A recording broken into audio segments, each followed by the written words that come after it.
We plant the seeds, we light the way. One small change can save the day. World environment. Good morning, everybody. Myself, I am student of Standard 7 of st.michael Academy.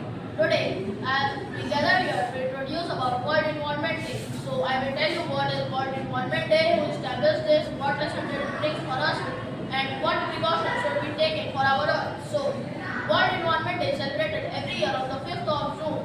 It is a global platform for raising awareness and pressing and taking an action on pressing the environmental issues. It brings lessons that we should plant the trees and also protect our environment. It is a sustainable duty of every individual to protect the planet and plant the trees. We should plant the trees because it is very important for our life and also for our future's life. It best biodiversity of the earth. It brings together every individual, community and government to reflect on the state of the environment, to ensure the practices that ensure the healthier welfare of the earth. So plant the trees